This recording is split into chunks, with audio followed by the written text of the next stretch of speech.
रात काफी गहरी हो चुकी थी। हवा में ठंडक थी, लेकिन उसमें एक अजीब सी घुटन भी घुली हुई लगती थी। शहर के सबसे पुराने स्कूल, सरस्वती इंटर कॉलेज में आज कुछ ऐसा होने वाला था जिसके बारे में आने वाले सालों तक बातें की जाएंगी। यह स्कूल 100 साल पुराना था। ईंटों से बनी धूसर दीवारों में नमी थी, फर्श जर्जर और कई कमरे मरम्मत की मांग करते थे। लेकिन स्कूल का सबसे अजीब और डरा देने वाला हिस्सा था पुराना लड़कियों का शौचालय, जिसे पिछले 12 साल से बंद कर दिया गया था। कहते हैं कि वहां से कभी कभी धीमी सी रोने की आवाज आती है, कभी पानी अपने आप बहने लगता है, कभी किसी लड़की की परछाई शीशे में दिखाई देती है, जबकि अंदर कोई नहीं होता। पर स्कूल प्रशासन हमेशा कहता, ये सब वहम है, पुरानी बिल्डिंग है, आवाजें आती हैं। लेकिन छात्र जानते थे कुछ तो था वहां, कुछ जो अब भी जिंदा नहीं हुआ था, पर मर भी नहीं पाया। कहानी का असली आरंभ होता है 11वीं कक्षा की 2 लड़कियों, सानवी और रिद्धि से। दोनों पढ़ाई में तेज थीं, लेकिन रोमांच पसंद भी। पहले ही दिन प्रिंसिपल ने चेतावनी दी, पुराना ब्लॉक, विशेषकर दायां कोना, वहां मत जाना, वहां मरम्मत का काम चल रहा है। लेकिन बच्चे जानते थे उधर कोई मरम्मत नहीं होती, वह बस एक बहाना था ताकि कोई उस शौचालय के पास न जाए। रित्ते ने फुसफुसाते हुए कहा, सानवी, कभी लगता है प्रिंसिपल हमें उस जगह से डराना चाहते हैं ताकि सच छुपा रहे। सानवी बोली, सच? कैसा सच? रिद्धि मुस्कुराई, वही, उस भूत वाली लड़की का सच। सानवी ने उसे घूरा, फालतू मत बोल, भला स्कूल में भूत क्या करेगा? उन्हें क्या पता था, बहुत जल्द वे खुद उस भूत से मिलने वाली थीं।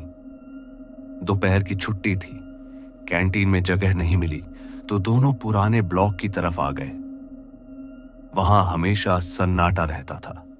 जैसे ही वे उस बंद शौचालय के पास पहुंची, अंदर से धीमी सी सुबकने की आवाज आने लगी, श्श, श्श, प्लीज मुझे बाहर निकालो।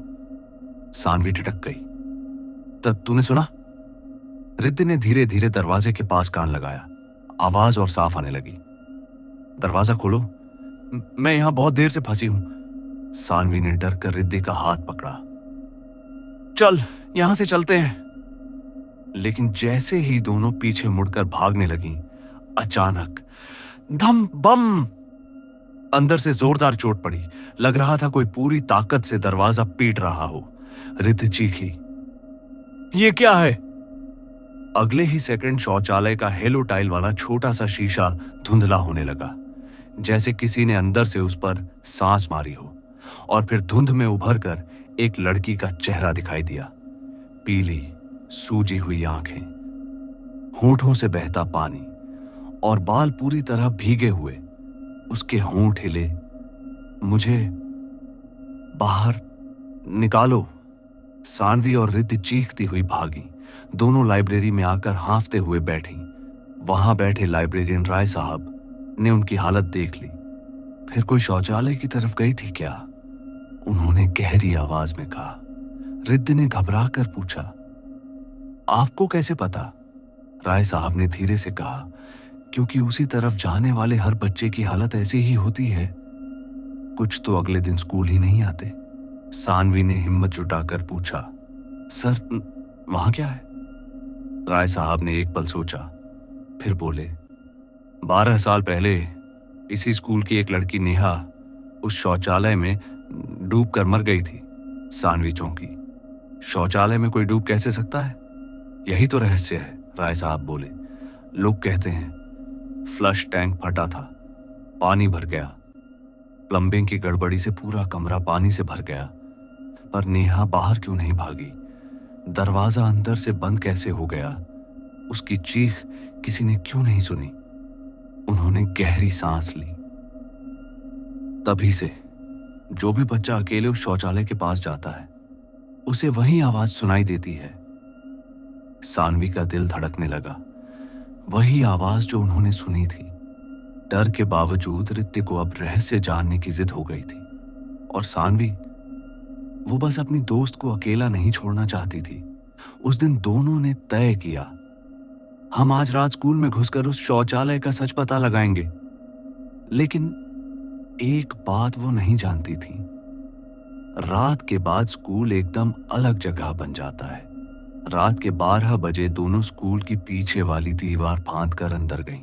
हवा में अजीब बदबू थी, सीलन और गीली मिट्टी की। स्कूल के पुराने ब्लॉक की खिड़कियां हिल रही थीं। दरवाजे चर्र चर्र की आवाज में रो रहे थे। धीरे धीरे वे बंद शौचालय के पास पहुंची। अचानक अंदर की लाइट अपने आप जल गई। टिमटिमाती डरावनी रोशनी। सानवी ने फुसफुसाया, क्या हम सही कर रही हैं? रिद्ध बोली, अब तो वापस जाने का कोई फायदा नहीं, हम जान कर ही जाएंगे। जैसे ही उन्होंने दरवाजा छूने की कोशिश की, दरवाजा अपने आप खुल गया। एक तेज बदबूदार ठंडी हवा बाहर निकली। अंदर सब गंदा, टूटा और काला था, लेकिन सबसे ज्यादा डरावना था फर्श पर जमा पानी, जैसे किसी पाइप से अभी अभी बहा हो। टप टप टप फ्लश टैंक से पानी गिरने की आवाज आ रही थी। लेकिन अचानक छपाक छपाक। नेहा ने अपना ठंडा हाथ रित्ती के कंधे पर रखा। रित्ती चीख पड़ी। उसका शरीर नीला पड़ने लगा था। तभी सानवी ने देखा, दीवार पर एक पुरानी फोटो टंगी थी। फोटो में नेहा, एक और लड़की और एक नोट लिखा था, best friends forever, Neha and Arya Saanvi चौंकी। आर्या? यही तो लाइब्रेरियन राय साहब की बेटी का नाम था। अचानक सानवी को समझ आया, नेहा मरने से पहले अकेली नहीं थी। उसके साथ कोई और भी शौचालय में थी और शायद वही उसे बंद करके भागी थी। सानवी चिल्लाई, नेहा, तुम गलत लड़की को पकड़ रही हो। तुम्हें जिस दोस्त ने धोखा दिया था वह रिद्ध नहीं, आर्या थी। नेहा रुक गई। उसकी डूबी हुई आंखों में क्रोध भर गया। दीवारों पर पानी तेजी से चढ़ने लगा। शौचालय में तूफान मच गया। आर्या! नेहा की चीख से दीवारें कांप गईं। तभी पीछे से आवाज आई, नेहा, बस करो। राय साहब दरवाजे पर खड़े थे। उनके हाथ में वही पुरानी डायरी थी जो उनकी बेटी की थी। उन्होंने कांपते हुए कहा, नेहा, तुम जिस दिन मरी थी आर्या ने ही दरवाजा बाहर से बंद किया था। वो तुम्हें जलन की वजह से अकेला छोड़ आई थी, पर वह डर के मारे घर आकर मर गई उसी रात। नेहा की आंखें फैल गईं। वह पहली बार डरी हुई दिखी। राय साहब ने आगे कहा, तुम्हारी आत्मा इसलिए फंसी है क्योंकि तुम सोचती रही कि तुम अकेले मरी, पर सच तुम्हें कभी पता नहीं चला। नेहा की पकड़ रिद्ध से ढीली हुई। उसका चेहरा सामान्य होने लगा, जैसे पानी उसकी आत्मा को धीरे धीरे साफ कर रहा हो। नेहा नीचे झुकी। उसकी आंखों में पानी भर आया।